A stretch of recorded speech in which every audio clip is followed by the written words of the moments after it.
Welcome to Aging Gracefully. I want you to live a long, healthy life without regrets. Now today, I have a friend of mine here. We kind of have a funny story though, we met. We definitely do. Wil Schuette. Yep. I was trying to get my new kayak out on its maiden voyage, and I was so struggling to get it from the rack to the water when there you were with your own kayak and offered to help. And Correct. And it was still a struggle. And it still was. And then I ran into you another time or two where then I could say, hey, Wil, will you help me again? Yep. And then finally you figured it out, and you are a master of it now. Yes, I am. I totally have it. And absolutely. We spent a lot of time. We brought groups out there on the water and had a great time kayaking. Great summer, absolutely. Okay. After I got to know you, I got to know your wife. You did. So your lovely wife, Zany, comes to my yoga classes. She does. And I enjoy seeing her twice a week yes, now. You do. So now I see your wife much more than more you. often than you see me. Yes. Yeah, absolutely. Until summer. While we were out floating around on the water and we were talking a lot, I found out you're a retirement counselor. Correct. I do the health counseling, you do the wealth counseling, right? Yep, absolutely. Absolutely. Health and wealth. The two things you need in retirement. So I just really believe that what you bring to the table here on my show is going to be a benefit to a lot of people, especially people over 50. Right, right. Okay. Good, good. I look forward to it. Most people come to me initially on a wealth management side. They come in and say, hey, this is what I have saved. This might be my Social Security. Might be my pension. Can you help me plan this out until I live to 85 or 90 years old? So that's where most people join us, is on the wealth management platform. So with wealth management, it can be a big word in a sense, or a big term, in that really that's the types of accounts that you have. Do you have money in stocks? Do you have money in bonds? Do you have money in real estate? Do you have money in your pensions? Do you have money in Social Security? Ways that income is coming into you from. You know, you can figure out all of these things, but if only we really knew what our expiration date was, right? Yeah, we can. Doesn't that make life so easy? It is. You know, I read an interesting stat since you and I last spoke. I had told you the average age of a male right now is up to 84 to 85 years old. Life expectancy of females, 86 to 87.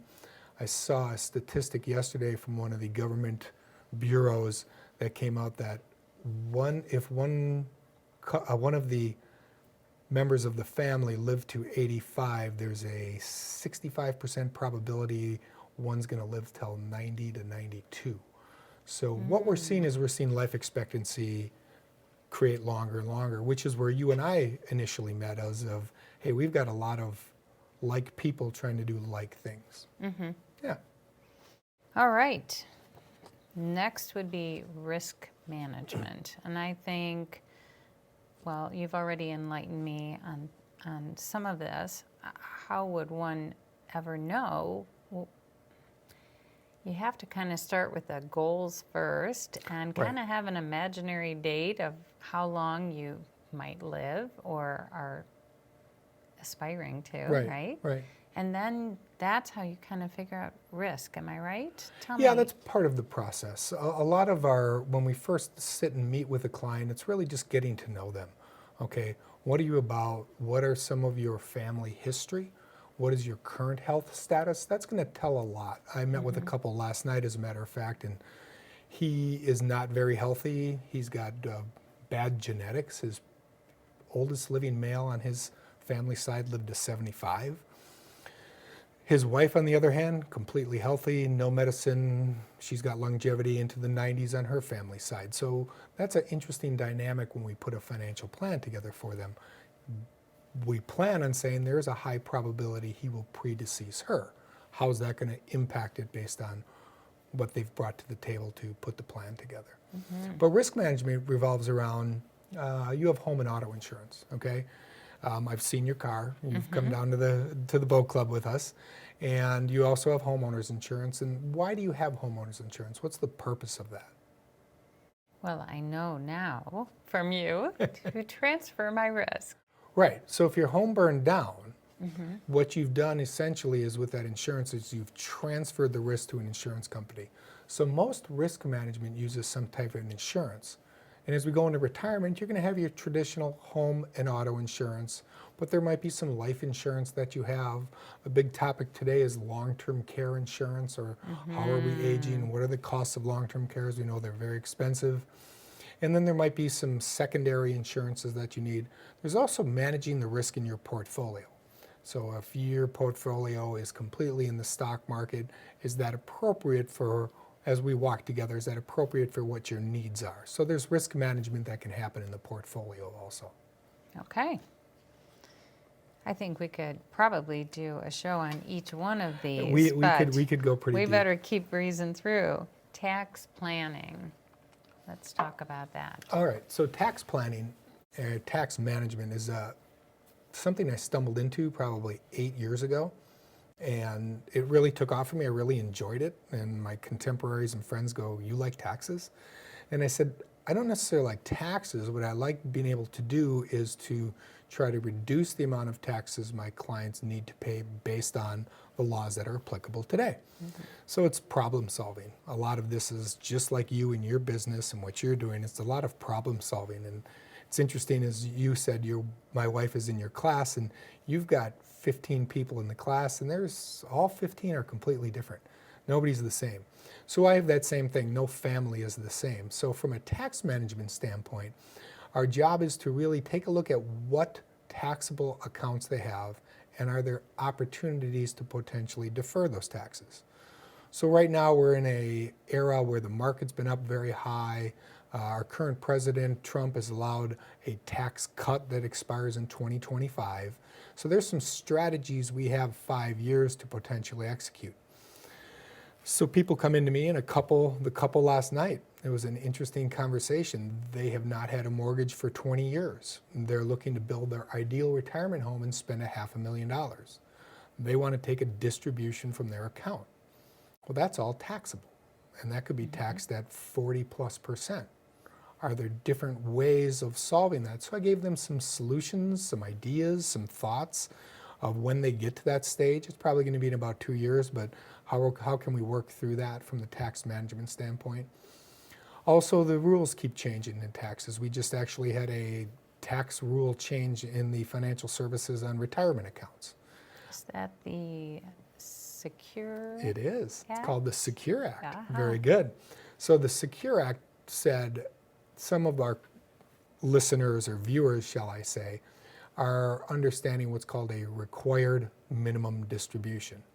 So if you save money in your company's 401k, or if you save it in an IRA, or if you save it in some other type of tax deferred account, you were forced to take money out at age 70 and a half. So there's this whole set of rules and a whole set of equations to figure out that amount. Congress, just as of January 1st this year, pushed that to age 72 instead of 70 and a half. Okay? So one thing we do know is it's constantly changing. So we can put a plan together, because most of my clients are going to be with me 20, 25 years, okay? It's a long-term relationship that we get into. And one thing we do know is things are going to change, okay? And we know taxes are going to change. So from a tax management standpoint, that's going to be our key part of what is our tax liability, and then how do we go about solving that tax liability that's beneficial for yourself and your family. So you've got a lot to keep up with. I do, That's and it's for fun. sure. It's actually fun. I enjoy it. All right. We better get going. Estate planning. So estate planning, one of the things we do with our clients for estate planning is we put together what's called a family estate organizer. I love this. I know, you did. I love organization, so this is like... She did great. I gave her the checklist sheet. She put this together and had all the documents. But basically what we do is we put all important documents into one area. We don't change your filing system. Most people have their documents in an area. I hear a lot of my clients say, well, it's in the drawer, and I tell my kids it's in the drawer. And that's wonderful. Most of your children, as you and I have stressed, you have a son who's got a child and another son who's got some children. If they come over, they don't want to talk about what happens if mom dies? Okay? And they don't really want to pay attention to the second drawer as you're pulling these out. So what we did is we took your most important tools and put them into the binder. And every year we update those. So if any of your bank accounts change, if any of your investment accounts change, if your tax returns we have in there, your medical cards, all of your debt statements that we have in there, what that allows that person, your son, daughter, or family member to do is to take that to an attorney, and those are the documents they're going to need to settle the estate. You're all set. Yeah, it's like I said, my attorney friends love me and hate me. They love me because it's so organized, but sometimes they hate me because there's not a lot of work to do. But overall, I would say a majority of them really like it because the person comes in, they're organized, it shows that they're willing to take care of that. So that's probably a difficult part for people, even though people love it. As my wife, when we first got together, said, "You talk about death a lot." And I said, "I don't talk about death, I talk about when the estate moves on to the next generation," which is death in a sense. But so a lot of what we have to do is prepare for that. So it can be some uncomfortable conversations with people.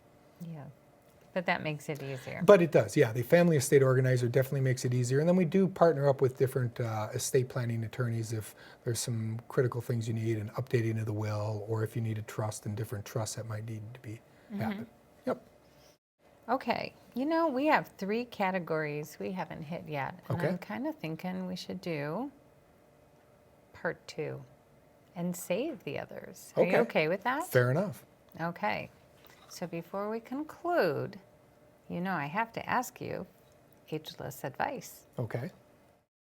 So, Wil Schuette, what is your secret to aging gracefully? I think it's a combination of, I think a big part of aging gracefully is health. Okay, and health can be defined like wealth in multiple ways. One, taking care of the body as best as they can through proper exercise and nutrition. But I think a big part of sociability, and it's something that you bring forward with your aging gracefully, of bringing people together of like ages, like minds, and being able to socialize. And I use my wife she came back from your class yesterday, and it took her an hour after the class was done because they had to catch up after the holidays. So it was really nice to see her in that social environment. So that's what I'm trying to help people with. Thank you so much. You bet. And just stay tuned, and we will continue with part 2. Absolutely. So for the viewers, thank you for being with us. We're breaking this show up into 2 parts so that you might be able to take a break or watch part 2 on a second day as well.